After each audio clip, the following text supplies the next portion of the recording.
to hear people's take on the climate issue because there's hard left and hard right. Hard right is it's a cycle. It's always happened this way, and you're impeding business. Hard left is we're all going to die, and then Miami's going to drown. I mean, and Al Gore had already predicted in that movie, An Inconvenient Truth, that we were going to be covered in water in 2014, right? Yeah. Wasn't it 2014 they were predicting that the ocean levels were going to rise to the point where we're going to have to start evacuating some of the coastal cities? That's right. He missed that one just by a little bit. A little bit. Yeah. But he came out with another movie. 12 people saw that. More Inconvenient Truth. Yeah. And nobody has watched it, I don't think. But Did you see Bill Nye when he was on Tucker Carlson's show? No. It was very interesting. Really? It was very interesting. Because Bill Nye, who's not really a scientist. No. What is he? He's an engineer. He's an engineer. That's right. Yeah. Which is, you know, still discipline-based. You have to be smart. But, you know, he calls himself Bill Nye, the science guy. He's, by the way, he has an undergrad degree. So not even doesn't even have a PhD. Hey, I got an one MD. of those. Yeah. And they were talking about climate change, and Tucker Carlson said, "I'm willing to absolutely believe that people have an impact on climate change." He goes, "But can you tell me how much?"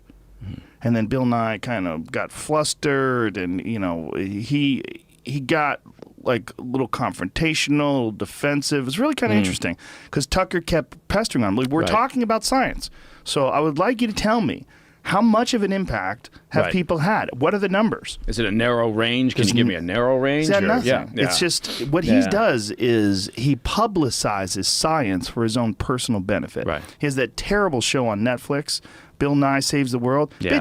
Bitch, you're not saving shit. Yeah. Okay? You can't call your show Bill Nye Saves the fucking world. You're not saving the world with this crazy goddamn song about gender. And he has. Oh my God! Yeah. Did you see that? That thing? was stunning. Yeah. What in the who the fuck greenlit that? Yeah. Like, I love Netflix, but hey, a little quality control is not a bad thing. Let's have somebody on set to go, whoa, what in the fuck is this?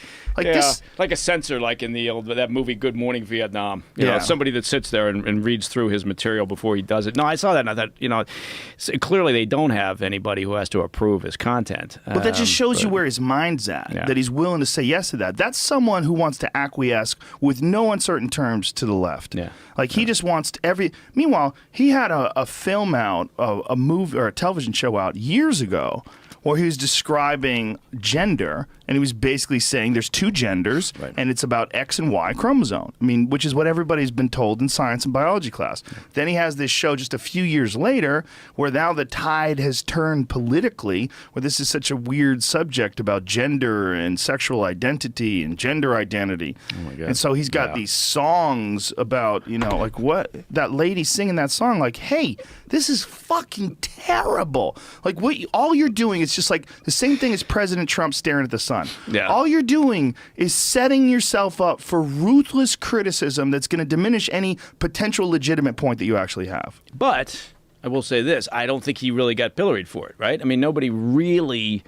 There was some. Online? Yeah, I think some people Bill made Nye? fun of him, but I think Bill Nye, for the most part, he knows that's a very comfortable place for him to do, or for a lot of people. If they say, "Look, I just want to get the adulation of the left, of the far left," then fine. I mean, that's what you want to do it. But you see people that kind of shift their position and are happy to be there because they know they're going to be coddled and.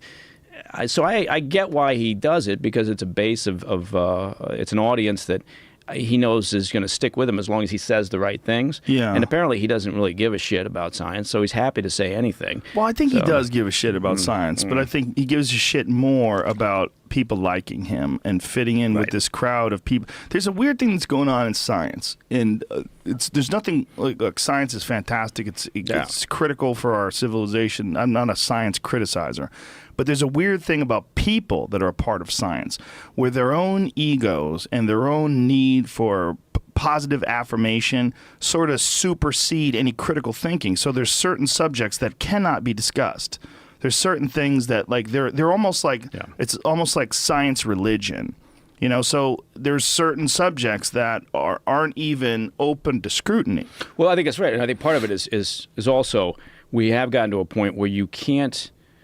and I don't know how you walk it back, but you can't have conflicting ideas in the same statement or the same sentence. And things conflict all the time, right? And you can have truths that collide with each other and don't necessarily make sense. So, but it seems as if now everything has to be in absolutes, right? And whether it's climate change, so you can't say, if you just have this middle of the road, discussion where you say, well, look, of course, humans, I'm sure, have some impact. I don't know what that is. And this is a problem, and we do have to do our part, and we do have to work to try to be the best we can be. But that's not good enough. You've got to be sort of totalitarian about the whole issue, and it's not just that. It's any argument. It just seems as if, and it's not just the millennials. I'm not one to beat on the young kids or the generation of whatever we want to call them nowadays, because I know a lot of good kids that are out there that are working hard or they're in the military, and it's a fantastic group of folks. So I think we're just fine in that regard. But there does seem to be something about each successive generation, and we've gotten now to a point where people have a hard time processing this dissenting opinion idea, and that starts to shut down debate, and it starts to shut down the idea that you can have a discussion about science where you have these conflicting ideas, and how do you resolve them? That used to be the whole concept about science, is to test theories and come up with what works. And anyway, what do I know? I think it's because we're attaching egos and personalities and virtue signaling to the actual hard data itself. Like here's the thing that we should all be concerned with: pollution. We should all be concerned with human waste. We should all be concerned with the damage that we're doing to our water, the damage that we're doing to the environment. There's a host of different things that human beings are involved in that are creating irreparable harm to the environment. We should absolutely be concerned with that.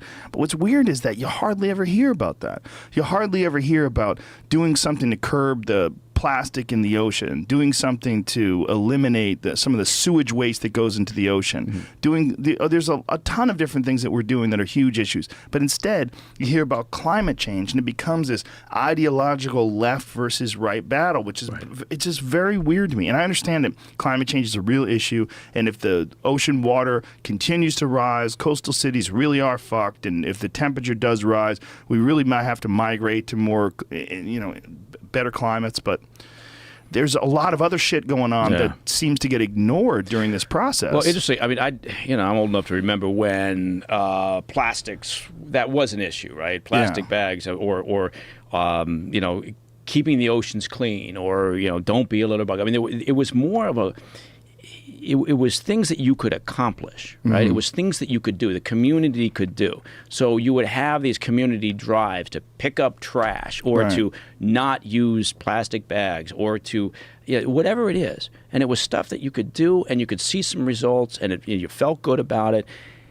And who knows? Maybe we've gone past that now. And so now that's not good enough, because, now we've got to save the planet. Well, you save the planet these little steps at a time, right? If every community says, well, I'm sorry, I can't do anything about the polar bears, so fuck it, I'm just going to worry about myself. But if you bring it back down to those little things, like you were, maybe implying, then I think we're better off, right? And eventually you do make a difference. But if all you do is talk about climate change and save the planet, people just get overwhelmed. It's like a lot of other things in life, and you just think, fuck it, I'm just going to focus on other shit. But it's just so strange that climate change has become this weird ideological debate between the left and the right.